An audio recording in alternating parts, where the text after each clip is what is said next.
Boker Tov.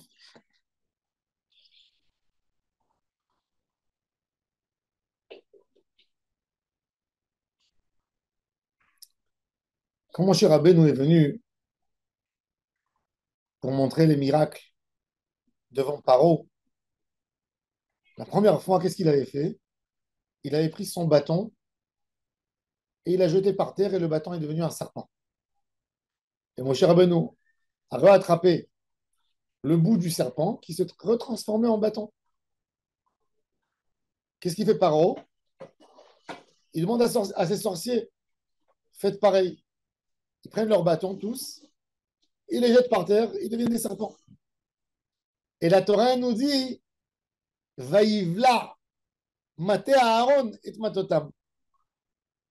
Le chidouche qui s'est passé, c'est que normalement, un serpent peut dévorer un autre serpent. Ça existe. Mais là, c'est le bâton de Aaron. En étant bâton, il avale les serpents. Où tu as vu un bâton qui avale un serpent? Tu peux essayer d'imaginer un serpent qui avale un bâton, mais pas un bâton qui avale un serpent. Mais en tous les cas, qu'est-ce qu'on voit en tous les cas? On voit quelque chose qu'à la fin, le Emet d'Hachem, il gagne. Mais qu'est-ce qui se passe autre-temps? Autre-temps, quelqu'un qui n'a pas la Emouna, il est étonné, il est passionné par ce que la Toum'a arrive à faire. Il voit que, voilà, même la Toum'a, les impurs, ont réussi à créer de leur bâton un serpent. C'est pas que toi, Moshe, le tzaddik de la génération, qui est capable de nous faire un miracle. Et avec ça, la dose de Emouna baisse chez tout le monde. Parce que on n'est pas patient pour attendre, pour voir la fin du processus. Il faut savoir dans la vie, dans notre quotidien de tous les jours, des fois on est étonné parce que on ne voit pas la présence d'Hachem partout. Akadosh Baruch Hu nous fait un petit miracle pour nous dire qu'il nous aime. Puis après, on voit qu'en parallèle, la Toum'a, elle réussit elle aussi. L'impureté réussit. Et Akadosh Baruch Hu nous dit Al tithar bimereim, al tekane berose avla. Ne sois pas jaloux des mauvais.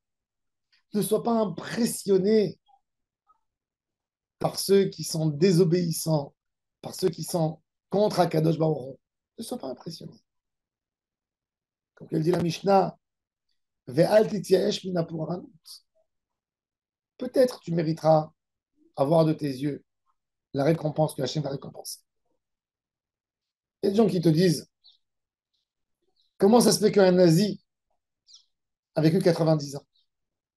Comment ça se fait qu'il est mort sur son lit? Comment ça se fait que cet homme a terminé sa vie normalement avec tous les crimes qu'il a fait dans sa vie? Ça, c'est les contes d'Akadosh Baruch Hu qu'on ne connaît pas. À la fin, le bâton de Moshe et de Aaron avale les serpents. Mais il faut être là du début du processus jusqu'à la fin. Le monde d'Akadosh Baruch Hu, c'est un monde, le Zman, nous, on est impressionné, on est fatigué par le temps qui passe. Mais chez Akadosh Baruch Hu, il n'y a pas la notion du temps. C'est lui qui a créé le temps. Le temps, c'est une création de chacun. Et pour lui, il n'y a pas d'espace de temps. Il n'y a pas, tu te réveilles trop tard. Tarder, c'est quand on est lié à un temps, quand on est attaché à une limite. Alors le temps, c'est une limite. Mais quand on sort de la dimension du temps, c'est autre chose. Et c'est pour ça qu'Akadosh Baruch Hu voit les choses autrement que nous. Et ça, c'est la base de la haine. À la fin, Vaïvla maté à Aaron. Le bâton de Aaron a avalé leur serpent. Un bâton qui avale un serpent. À la fin, les Nissim de la Géoula, ils vont venir. Mais on doit croire en ça que parce que les Nissim qu'on a vécu. La Gemara raconte que Rabbi Yochanan, a dit que quand va venir le Mashiach, on aura des pierres de rue, des rochers, qui vont devenir des diamants dans la rue. Et des pierres qu'on verra à travers, ce sera comme des saphirs. Il y avait un élève de Rabbi Yochanan. Quand Rabbi Yochanan a dit ça, il a ri sur lui, il a rigolé. Rav, qu'est-ce que tu racontes? Tu sais combien ça vaut un diamant? Un carat? Tu me parles d'une pierre qui en poids, elle fait des dizaines de milliers de carats. Tu me dis qu'elle va devenir un diamant? De quoi tu parles? Rabbi Yochanan n'a rien dit. Il a dit, j'arrive, je ne suis pas d'accord avec vous, Rav.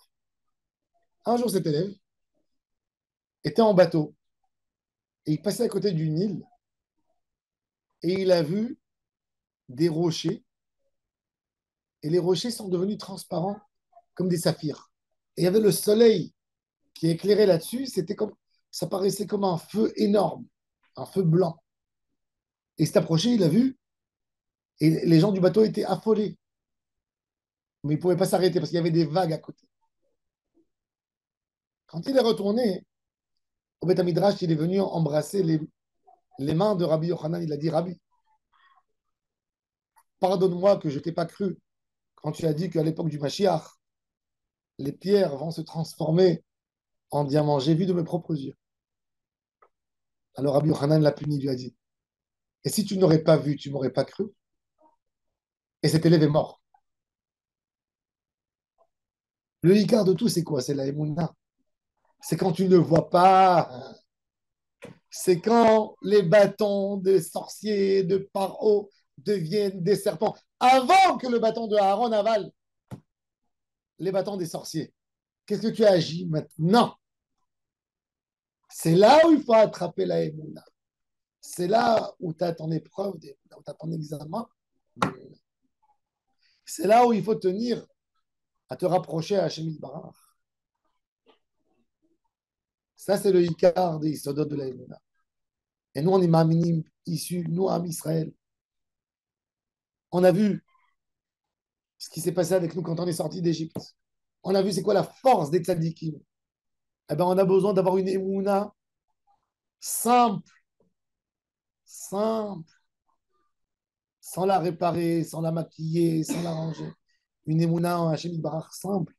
Et avec cette émouna, on attendra la délivrance finale du Ham Israël. Baruch Adonai Leolam. Amen.